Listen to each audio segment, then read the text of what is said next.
Hey everyone, so the new DLC for Kart Deluxe came out, so I'm just gonna go through each of the courses in order, give my thoughts on them, and I'll probably even rank them while I'm going through. But there has been some time for me to think about these courses and kind of think about my kind of reaction to them, my thoughts about them, so I'm gonna do just that. So this is the first race. I'm pretty sure it's called Paris Promenade or whatever it is, Lemonade. This is kind of the most basic track. It's one of the most basic tracks in the wave. I can't decide if it's 7 or 8 with me. And I have to say, like, none of these tracks are bad. Um, it's just this is kind of a oh my god, of course I can't drive when I'm recording, but these are kind of basic courses, you know. This wave has pretty basic courses. This one is literally the first one that comes to mind. But like I said, this track isn't that bad. Obviously, the tracks from Mario Kart Tour are not going to be anything special, or anything like that. But you know, that's kind of what you have to expect from a mobile game. And it really isn't a diss at Mario Kart Tour. It's just that I don't think that track has, that in depth of courses. However, I do like this last lap where you go down this route and you actually get to race in front of towards the other races for a split second, depending on your CC class and difficulty. So I think that is the most interesting factor of this track. So I probably have to rank it out like 7, maybe 6. Like the last time I tried to do this video, I ranked it at 8, but then like I realized there's like another course that was probably way more like just kind of more than it. So I'm putting it like 7 for now or something like that.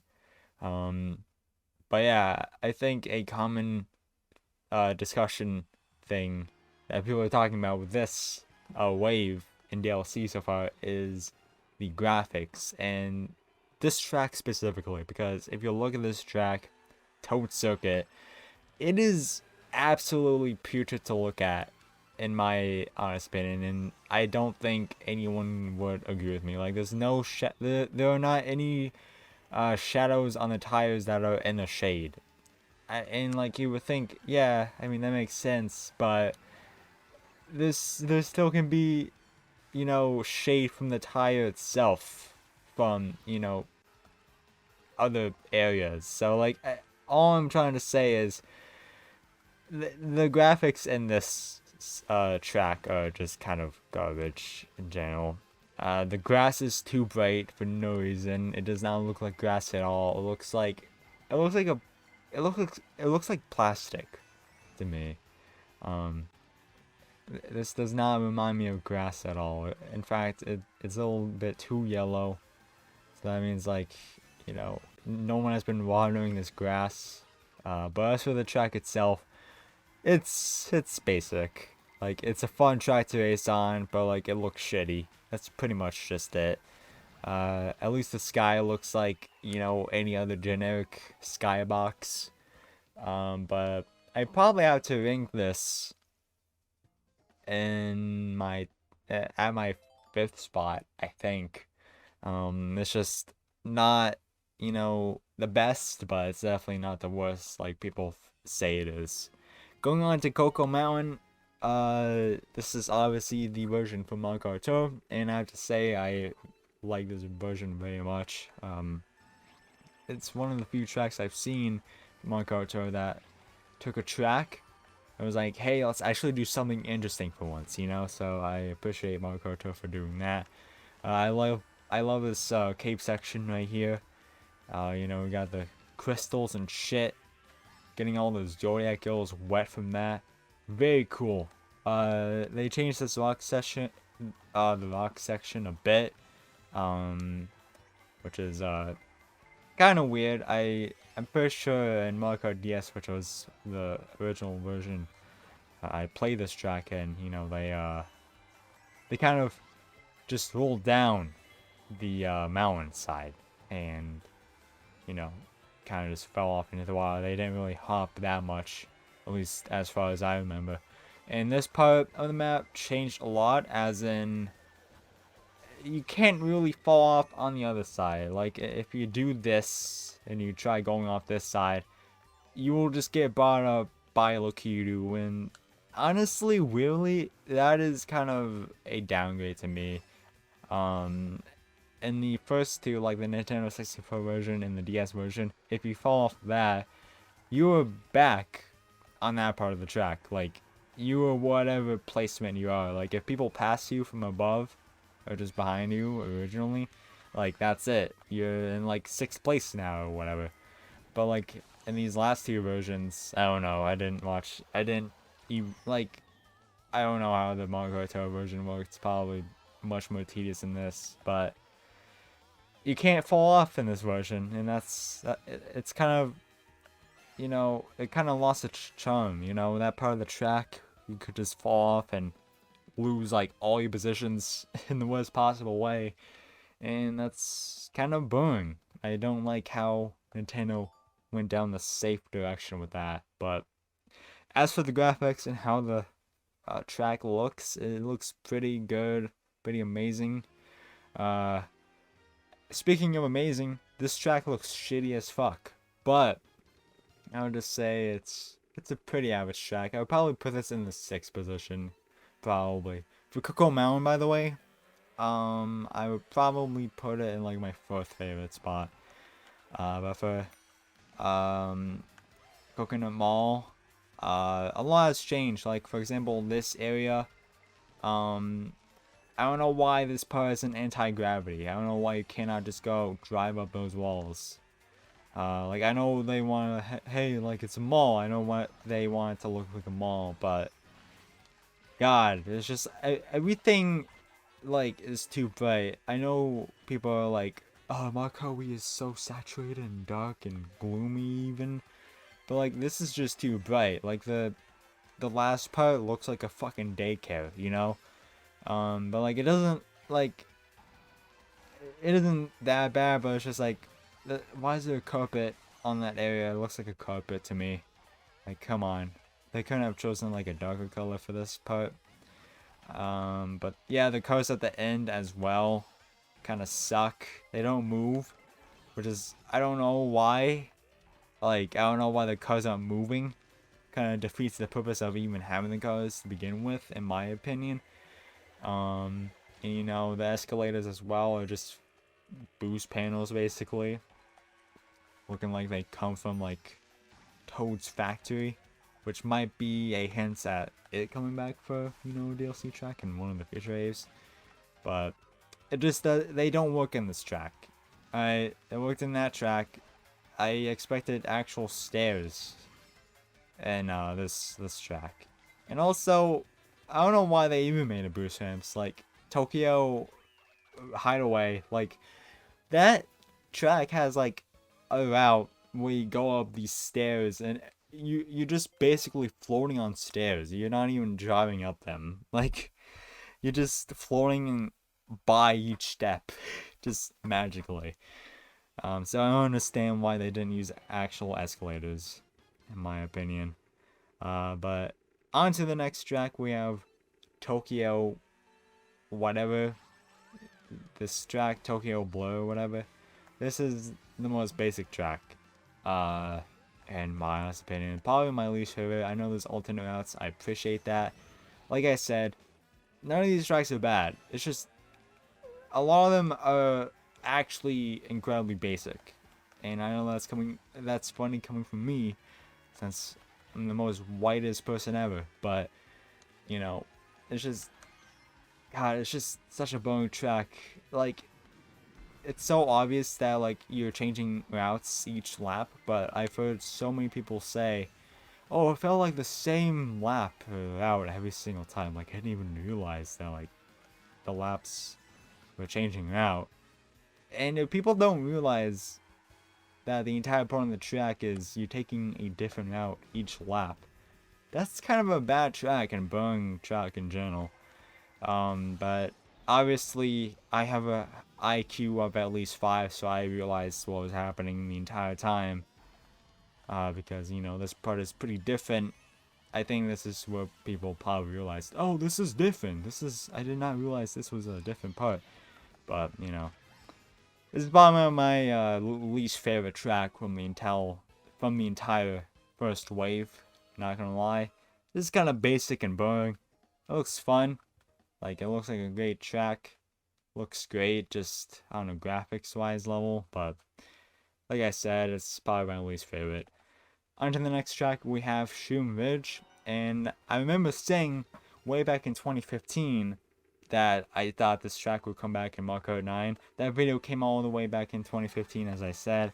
So, it came out in the same Mario Kart, because at the time Mario Kart 8 was obviously still out. But like, technically this was the next Mario Kart in some way. So in a way I was right, but just not in the way I expected at all. But I think this track kind of gives off Toad Circuit vibes in a way of graphics, in like the way of graphics. Like, it does not look that appealing, but it is a fun track to play on, in my opinion. I've always liked this track. It was one of my favorites from Mario Kart DS in general. I just love tracks where you get to drift like 70% of the track, because going in straight lines like that part is just boring as fuck to me. So, you know, I appreciate tracks that do that and that give you a challenge. I don't care what anyone else says. This part of the track right here where there's like cars and you have to watch out. You know what other track had this kind of thing? Moonview Highway, and I've never heard anyone complain about that because it's Mario Kart Wii. But of course, you know, when Mario Kart 8 does something like that, people are like, oh, but you can't see the cars that are coming. It's like, bruh, Mario Kart Wii did that exact same thing with one of the tracks, and now you're complaining? Shut the hell up, stupid ass idiot. But anyways, yeah, so I do love this track. You know, there's a shortcut right there with a glider. I have yet to do that because I'm always in first place, but you know, once I do it, I think I'll have fun. And there's also a shortcut right here. Let me see if I can get it. I did not get it. But I did dodge a blue shell. Never mind. I did not dodge the blue shell. But I'm gonna bomb Wendy. Oh, no, she's gonna crash.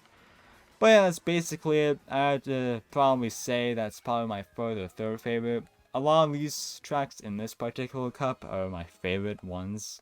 I think the other cup, what is it called? The Lucky Cat cup, or whatever it is, the first one, is boring, but the cup that these tracks are in are way better, in my opinion.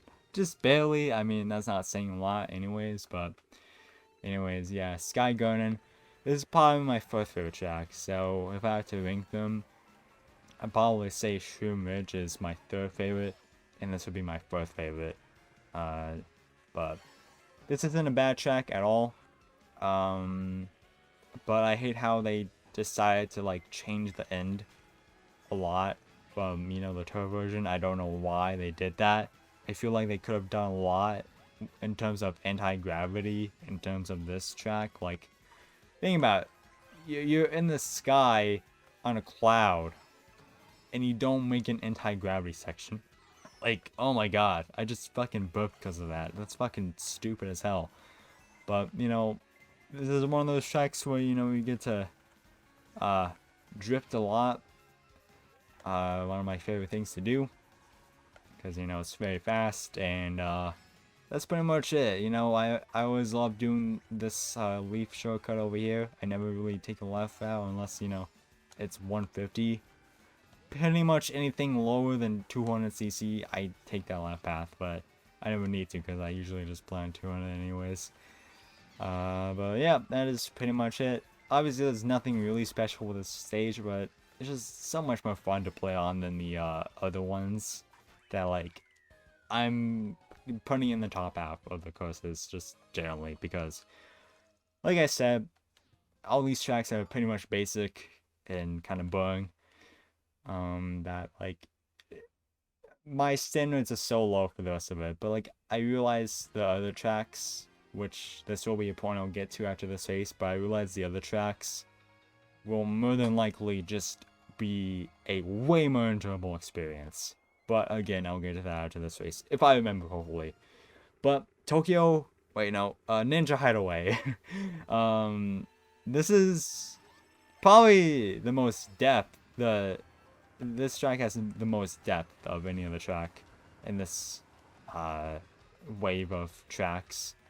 You know, you got this section up here, you got the section down there, you even have a, you know, hidden shortcut down here. You have 2 routes up here, one upper one with all these fucking gears over here, and another where you keep going like the sewage system, and you can take the stop out. The stop out's definitely the way to go. And you know, we can trick off all those individual things. You even got a route up here, and you know, there's all these shy guys that just spring in from time to time. I'm gonna actually go down here, showcase this shortcut. I don't know if I'll get hurt. Yeah, you get hurt from that for some reason, but that's the shortcut right there. And down here is the sewage route, as I like to describe it. And then go down here, there's more roof. This is kind of a jank ending to this track. I'm not sure why they kind of routed it like that, but you know what, it doesn't ruin the track. It's just such an awkward ending to me. But here we have these spikes that are coming down. Great obstacles if you're 5 years old, and these Goombas, you know, can snipe them. Kind of stupid ass ninja Goom. I just call them Goombas. Have I been calling them Goombas? They're shy guys. My bad. It looks like I'm the stupid one anyways.